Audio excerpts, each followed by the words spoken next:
In New Hampshire, a fight for the soul of the Republican Party. It appears to be a three-way race to the wire. The gruesome story of what caused that fatal train crash, how the victims didn't have a chance. NBC News in depth, the criminal confession.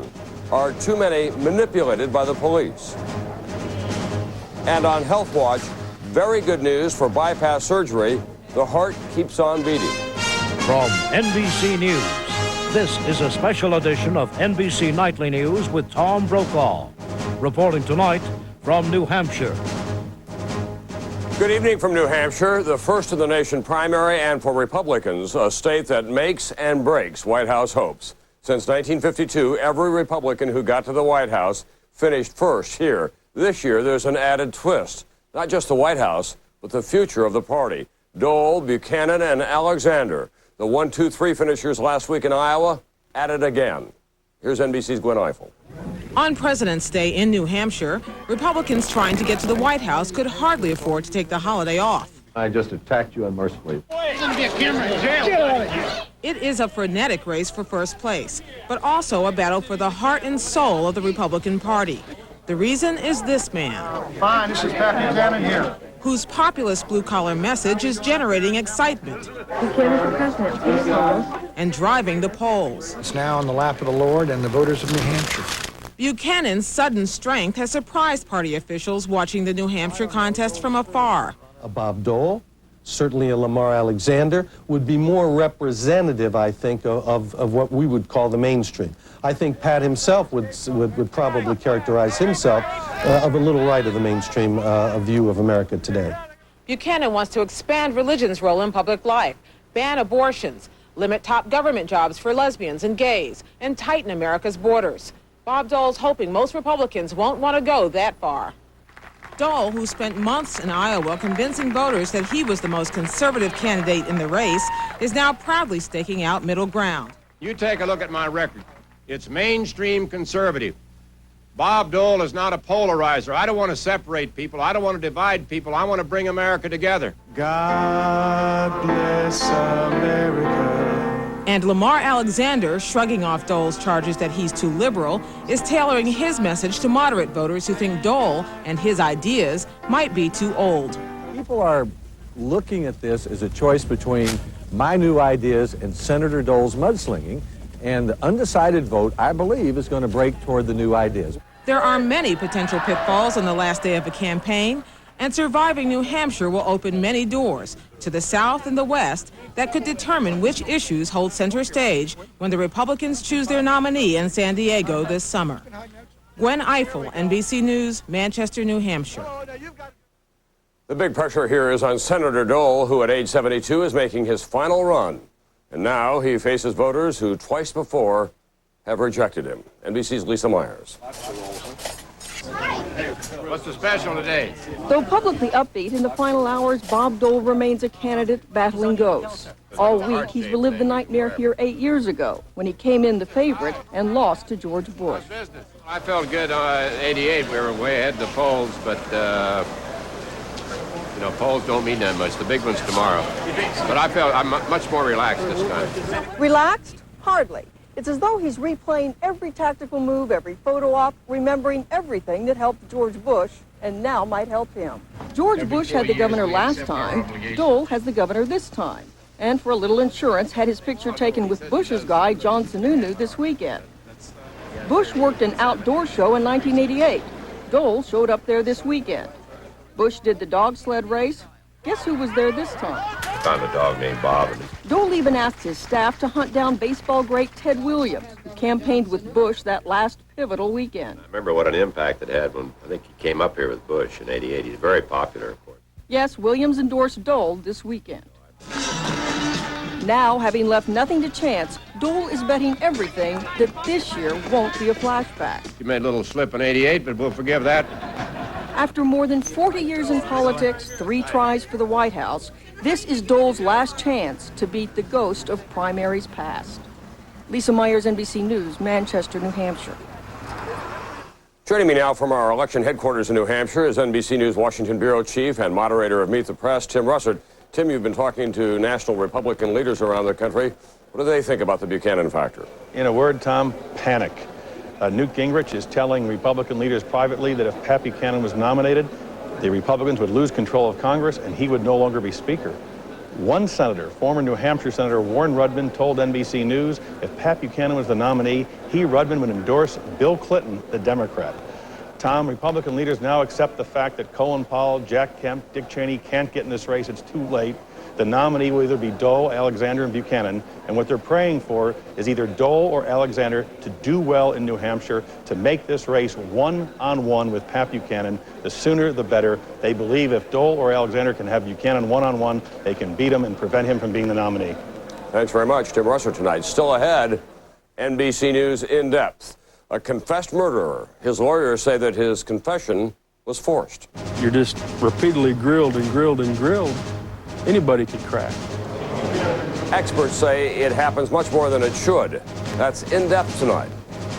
And up next, following a trail of deadly mistakes in that fiery train wreck outside Washington. I used to bring her here as a baby. She was born feisty and hasn't let up yet. A couple weeks ago, she got these headaches. She could have taken Tylenol or Advil, but I thought maybe we should call the doctor. That's how we found Aleve.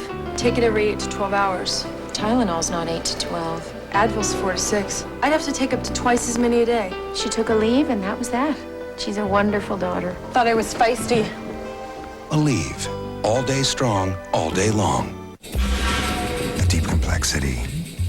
A seductive aroma. An untamed wildness. Every day gives UBAN the richness of gourmet coffee. But you don't have to be rich to drink it every day. UBAN, made from 100% Colombian coffee. The richest coffee in the world. The price tamed. The spirit intact. Crispix for me? Thank you. Elizabeth says Crispix won't get soggy in milk. We'll see. Starts off crispy. So far, you're right, Elizabeth, but still crispy. Okay, but reality will soon set in. Kellogg's Crispix cereal. Delicious corn and rice that stays crispy to the end. Last bite, gonna be mushy, soggy. Hey, it's still crispy.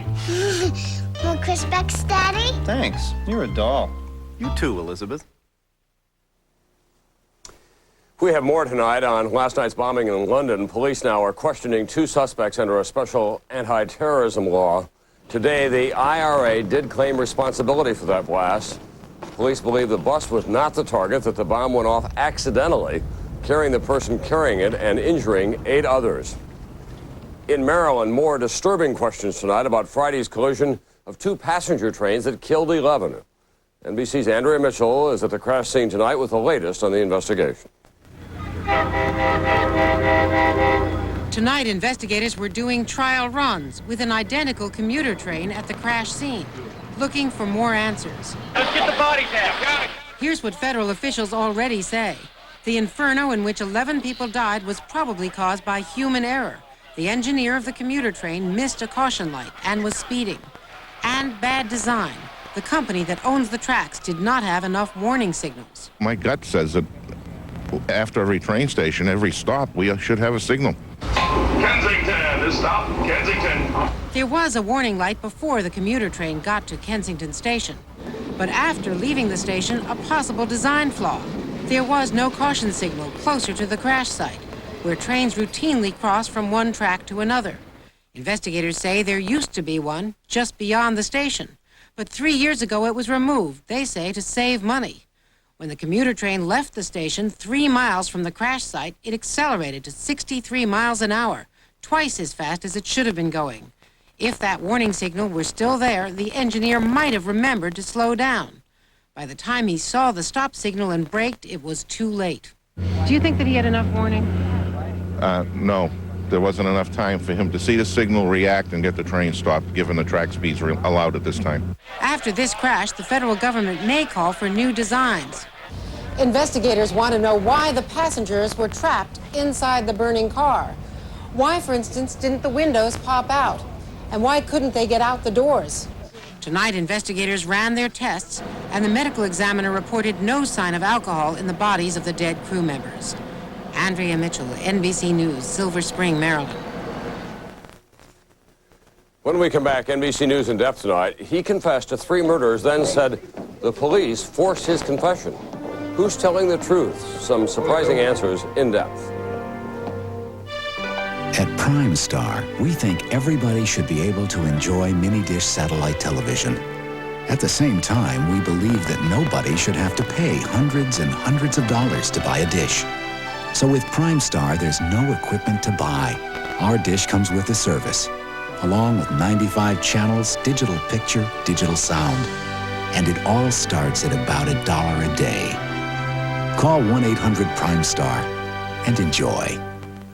Hey, you. Who, me? Look what Betty Crocker's whipped up. A richer-than-rich brownie bar. Ooh. That's totally fat-free. Fat-free? You heard me. Now all the best of Betty's in a fat-free, ready-to-eat brownie. New sweet rewards. Betty ought to get a reward for these. Raymond, you look constipated. Here we go. You should take Phillips Milk of Magnesia. Says who? For gentle overnight relief, doctors say they take Phillips Milk of Magnesia most.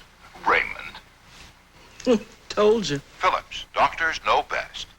When I was young, Mom was always making sure I ate right. It wasn't always easy. Well, now we're listening to our doctors and taking better care of our health with Ensure. Ensure is recommended #1 by doctors as a source of complete balanced nutrition. More than a vitamin supplement, Ensure has all the nutrients adults need to help stay healthy, active, be energetic. Drink Ensure as a meal. Or in between, Ensure. To your health, Mom. To our health. Ensure, recommended #1 by doctors. NBC News in depth tonight, crime and confessions. The question, how far is too far when police interrogate a suspect? It was brought into sharp focus tonight as the Arkansas Supreme Court upholds the controversial conviction of a man named Jesse Miskelly, who confessed to 3 murders, then said the police forced his confession. This is a decision that could send a message in many other cases. A full third of all suspects in criminal cases confess or incriminate themselves during interrogation. That's more than 330,000 inmates. The Miskelly case in Arkansas raises the question, when are police interrogating? When are they leading the witness? We begin our in-depth reporting with NBC's Kelly O'Donnell. 20-year-old Jesse Miskelly is serving life plus 40 years in prison. He actually confessed to the crime, but now says he is innocent. He claims police forced him to confess to the brutal murders of 3 8-year-old boys. I just told them what I knew. And they trying to say, I did it. Christopher! Michael! Stephen! The bodies were found in a shallow creek in West Memphis, Arkansas 3 years ago. 2 drowned, 1 bled to death, and yet... It would have been almost impossible for them to have been killed there without any blood. There was no blood found anywhere. Police believe the boys were killed by devil worshippers. Satanic graffiti was found a few miles away. A month later, a tipster told police she had attended a satanic ritual with Jesse Miskelly Jr. His father allowed police to give him a lie detector test. Jesse was then 17, a 9th grade dropout with an IQ in the low 70s. The police polygraph operator said he failed. Lying his ass off, one officer wrote in his notes. For 2 hours in an interrogation room, police grilled Miskelly. They asked me, did I do it? And I told them, no, I didn't do it. I told them I want to go home. And they wouldn't let me go home. Finally, he broke, telling police he was at the murder scene. At that point, they turned on a tape recorder. What time was it that you were actually there in the park? I was there about 12. About noon? Okay. Miskelly gave them a few more details, but got many of the facts wrong.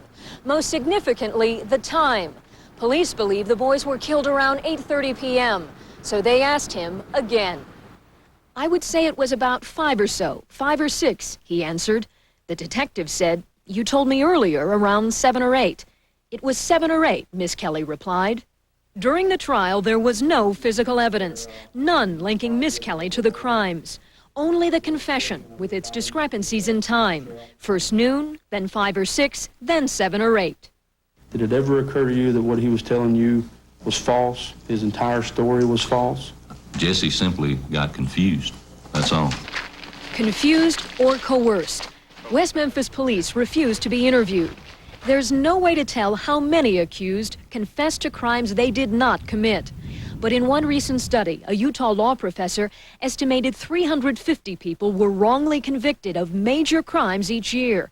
Perhaps as many as 35 on their own wrong confessions. You're not allowed to go to the bathroom. You're not allowed to eat. You're not allowed to drink anything. And you're just repeatedly grilled and grilled and grilled. Anybody could crack. Did you do it? No. Were you there that day? No, I wasn't. But with today's ruling, the Arkansas Supreme Court refused to believe him. Miss Kelly's life sentence stands. Kelly O'Donnell, NBC News.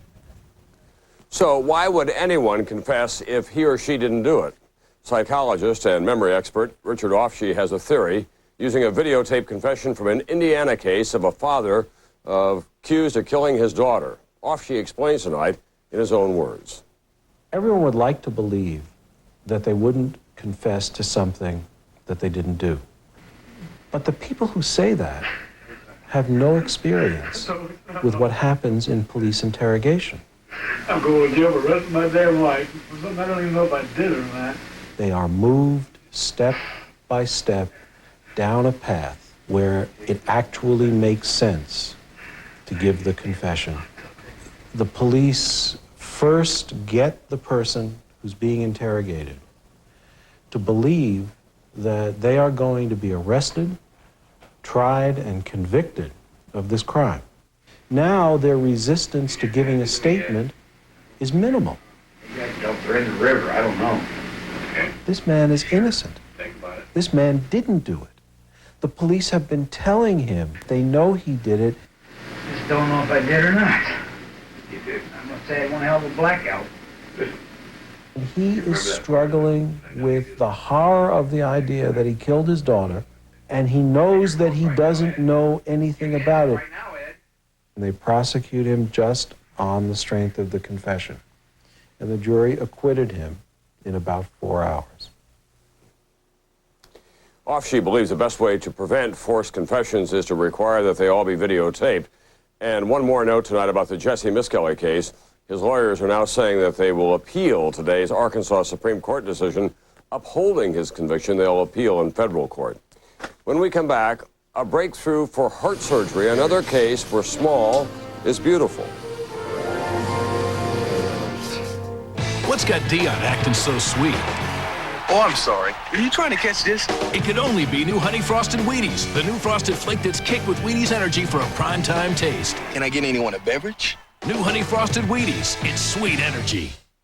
Hey, Junior, you like the crunch, right? Right. Then you gotta try Crispy Wheaties and Raisins, a raisin cereal with a big crunch. I love the crunch. Ah! Offside! Come crunch time, there's only one. New from Wheaties, Crispy Wheaties and Raisins.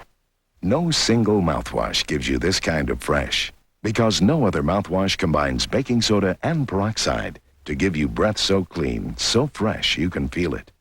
That's the sensation of great-tasting Mentadent mouthwash. Who has time for a healthy lunch? With Nestle Sweet Success, no! You do.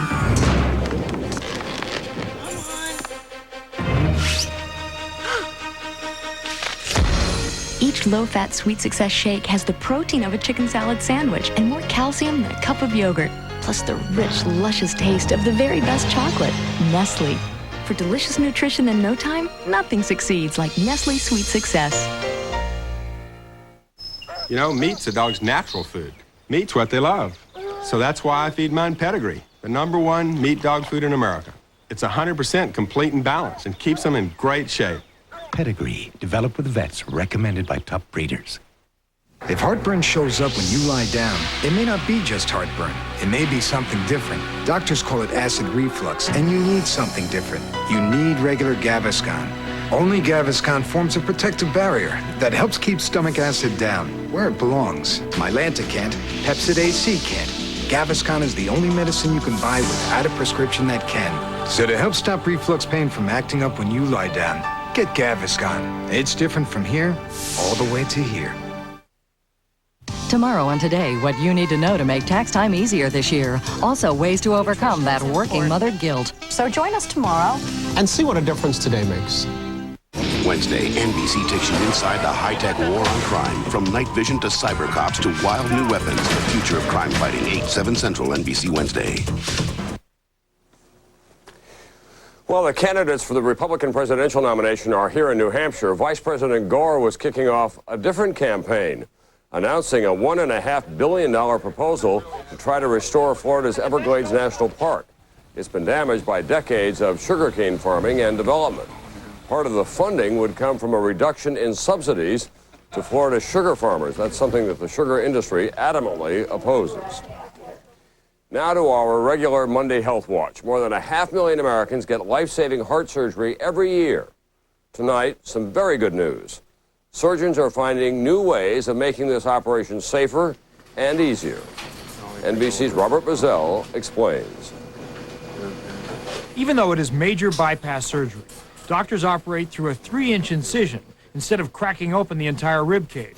They do not stop the heart, and the patients go home in 3 days instead of the usual 8. I think we're doing just as good a job in putting them at less risk.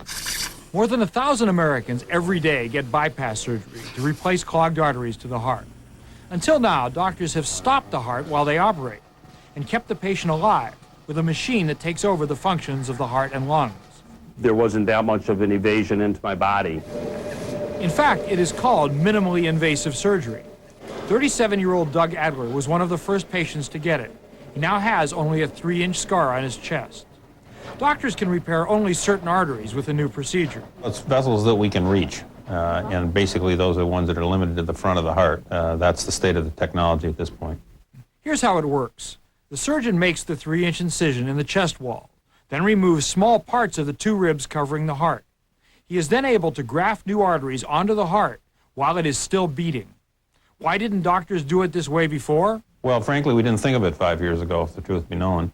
Surgeons emphasize that the minimally invasive operations are new, experimental, and not for everyone. Surgeons around the world are just beginning to learn the new techniques. I was tired all the time, and it was getting worse and worse. Robin Weiler needed a different kind of heart operation, but she was also a candidate for the minimally invasive technique.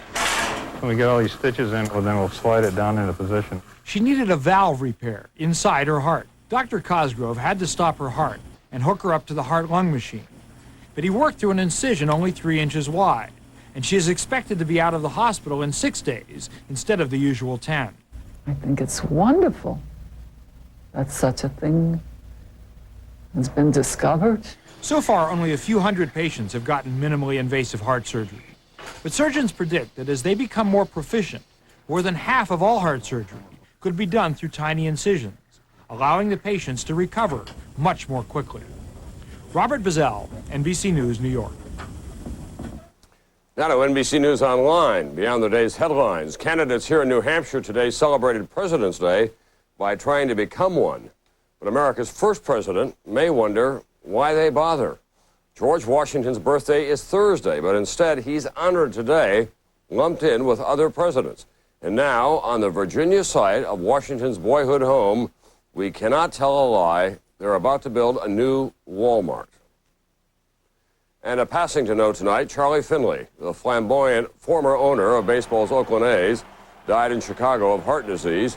He was an innovator and showman, convincing the American League to accept the designated hitter. His A's won 3 World Series titles from 1972 to 1974. Charlie Finley, dead today at the age of 77. When NBC Nightly News continues, behind the balloons, the bunting, and the banners, meet the hidden power. All the candidates have one. You know what's amazing? That a Carnival cruise can be so relaxing and still be such a great vacation for active people. You can work out, visit tropical ports, and work up an appetite for our fantastic midnight buffet. Right, George? You bet. And I'm enjoying myself enormously. And so are my sons, George, oh, and George. Take a 3, 4, or 7-day vacation on Carnival, the most popular cruise line in the world. Kathy, my son is begging me to take him on another Carnival cruise. Which one, George? George. George. If you want. What could be so different about Total Raisin Bran? Compare your Raisin Bran to Total Raisin Bran. We guarantee it tastes better than Kellogg's or Post, and it's more nutritious. Get Total Raisin Bran and get 100% total satisfaction, guaranteed, or your money back. See special side panel for details. With how my arthritis pain medicine was working. Then my doctor told me about Arudis. 82% of doctors surveyed have prescribed Arudis, and now it's available in a non-prescription strength. Potent new Arudis KT. Just 25 milligrams is as effective as 400 milligrams of Motrin IB, 440 of Aleve, or 1,000 milligrams of extra-strength Tylenol. Now for my minor arthritis pain, I've got Arudis KT. New Arudis KT, the potent medicine for pain. No single mouthwash gives you this kind of fresh, because no other mouthwash combines baking soda and peroxide to give you breath so clean, so fresh you can feel it. That's the sensation of great-tasting Mentadent mouthwash. Ida, no wonder you still have gas. These Tums you left in the laundry room don't work on pressure and bloating. My Lanta Gas Relief does. It's got the best and only medicine for gas relief. Ida, don't make me come in there. Ida? Hyperkeratosis? Symptom: persistent, itchy, flaky scalp. Solution: Neutrogena T-Gel. It works. Neutrogena T-Gel Shampoo. Recommended #1 by dermatologists. Dateline Tuesday, a deadly crash in Maryland. How did these two trains wind up on the same track? A Dateline survivor story you won't want to miss Tuesday on NBC. How would you like a job that pays reasonably well, but the days are 18 hours long, the phone never stops ringing, the security is just week to week, and the job comes along only once every 4 years? Would you believe there's a waiting list? NBC's Bob Faw tonight on the campaign advance person. It's been a madhouse around here. Can we bring the hand-painted signs too? 1, 2, 1, 2, yeah, hey. Rob Carter's job is a little like trying to nail Jell-O to a wall. Are you busy? Sure. Carter does advance. He arranges events for and molds the image of Lamar Alexander. Here, where walkie-talkies always have too much static. I did not copy that. And roadmaps have too few shortcuts. Surprise is a 4-letter word. There's nothing or very little spontaneous that actually happens in a political campaign. Are you busy? Since Christmas, Carter has done everything in New Hampshire but take in the wash, working 18 to 20 hours a day, logging 6,000 miles on his own van. And it's driving with a Big Mac in one hand, a soda in the other, a cell phone, and a pager going off. So what do you think? Sometimes sporting company colors. Excuse me. True believer and political junkie Carter does whatever it takes. When the sound system at a rally goes on the fritz, We're working on getting the sound from upstairs piped down here. Carter becomes Mr. Fix-It. Checked all the connections. And when opportunity knocks, when President Clinton's motorcade suddenly appears, advance man Carter doesn't need to be told what to do. It's a huge game. I mean, it's a very serious game. But it's a... Programming is brought to you by the Oregon law firm of Tonkin, Torp, Galen, Marmaduke, and Booth, serving businesses throughout the Northwest. Tonkin Torp, committed to clients and community. A, B, C, D, E, F, G, H, I, J, K, L, M, N, O, P, Q, R, S, T, U, V.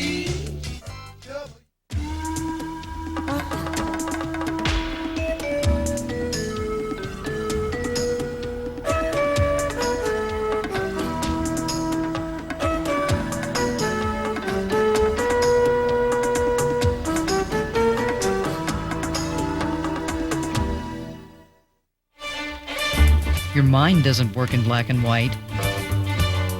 Neither should your news.